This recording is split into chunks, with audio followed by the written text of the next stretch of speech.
In 2024, I identified 5 major limiting beliefs that I had in my own head that have been stopping me from reaching my full potential as a fashion entrepreneur, creative director, designer, etc. And in this video, I'm going to expose all of them.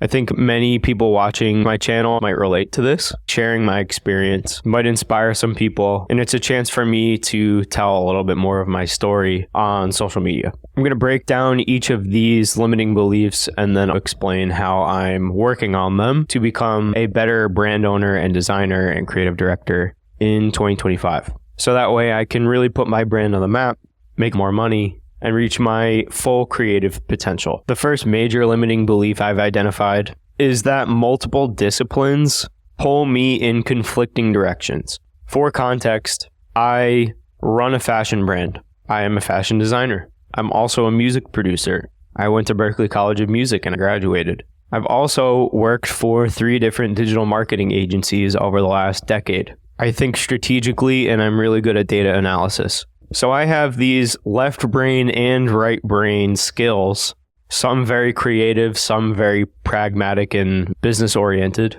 which at times makes me feel a little fragmented. Like I'm giving energy to one project, which then takes time and energy away from another project. This caused me to resent all of the marketing jobs I was working at, where I'd be sitting there for hours like, damn, I'm working on all this marketing for other people's brands and for artists and musicians, but I'm not really applying it to my own brand. Maybe I'm wasting my time. These feelings ultimately led to a sense that excellence in one of these domains, like fashion or music, can only be achieved by sacrificing my focus in another. So I put a lot of pressure on myself to compartmentalize all of these different skills and put myself in a box, or rather a bunch of little boxes. This made me more stressed out around prioritization. Which topic should I focus on? Should I work on my brand today? Should I work on digital marketing today? And then if I make sacrifices where it's like, I spent all day yesterday working on my brand and now I need to catch up all day today working on my digital marketing agency job.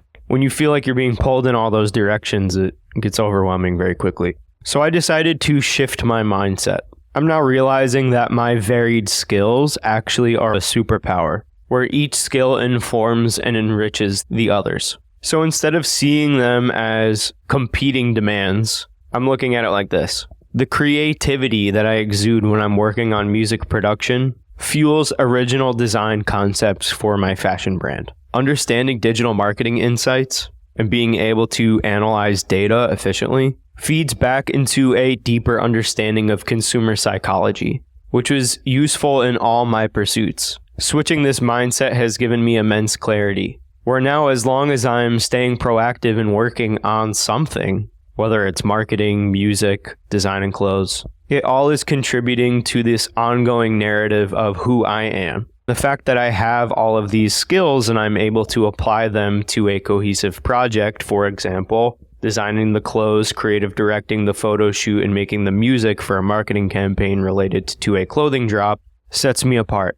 Instead of having to hire a music producer to make some custom music for me or using terrible royalty-free music, I can now make the music for my own projects. Instead of having to shell out $5,000 for a creative director and an art director to help me plan out the entire photo shoot for an upcoming collection, I can do all the planning myself and then spend way less money outsourcing the little aspects that I need tightened up. The next limiting belief I've identified is my need for external validation to gauge my success. Data-driven decisions have been a part of my approach since I started working professionally. I'm constantly looking at numbers and analytics because the numbers and analytics help guide my approach for marketing and product strategy. And there are moments where I rely heavily on external feedback, whether that's from the market responding to a piece of music or clothing that I put out, feedback from peers, streaming metrics, and especially social media engagement. So for all of 2025, I'm working on being more balanced. I'm working on balancing the data with my internal conviction. External data obviously is very valuable, but it's really meant to confirm or refine my instincts. not override them. Because my best creative ideas typically begin in very personal spaces outside of popular consensus. When I'm making a piece that is truly unique to me, I'm not thinking so much about what other people are going to think or how my customer is going to respond to it. At least not as much now as a couple years ago, where I was just focusing on whatever the data says. I need to be a little more trusting in myself, in my own taste, which is something that is very subjective. I feel like my taste, especially for fashion, has been developing over the years.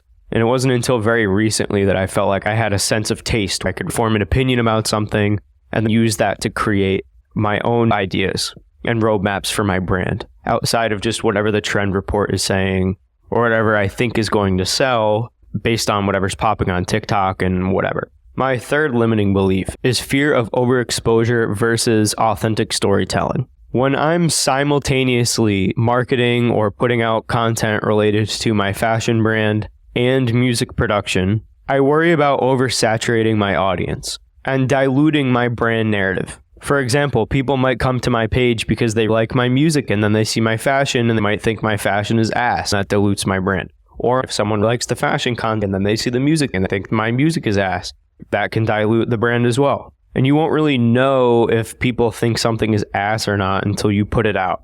I definitely hold back from bold promotional strategies related to my personal brand because I fear seeming too sales-oriented and inauthentic. Some people call this imposter syndrome. I guess you could say I'm experiencing imposter syndrome to a certain extent. In 2019, I sold an online course related to music marketing. I had taken all of my notes from my music business major at Berkeley, turned them into an online course with videos. It was very comprehensive. And I ran a ton of ads to sell it. I made like $100,000 in a few months. It was insane. But everybody that I went to Berkeley with and even people that I went to high school with were absolutely beat over the head by my ads, to the point where many of them started to resent seeing my face because they just associated seeing my face with having an online course shoved down their throats. When I came to this realization, the amount of money I was making didn't even matter to me at that point. I was so embarrassed and I didn't want people to think I was just that kind of person where I just saw my friends as an opportunity to make money,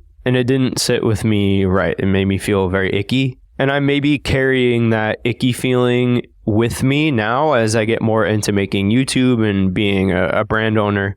So walking that balance between being pushy and promotional and being too withdrawn has been difficult for me to navigate, but I'm definitely getting there. I think making YouTube videos like this and getting more comfortable speaking to the camera and having my face on camera has been amazing and really unlocked this newfound confidence, or rather maybe it was a confidence that was always there, but I just had this, again, icky feeling from several years ago that was holding me back from jumping back into content creation. A way that I'm proactively working on this and trying to get better about it is by reframing my marketing as an act of service. People will benefit from the content I make, even if it's just one person. If my content solves a problem or benefits their life in any way, that's a win.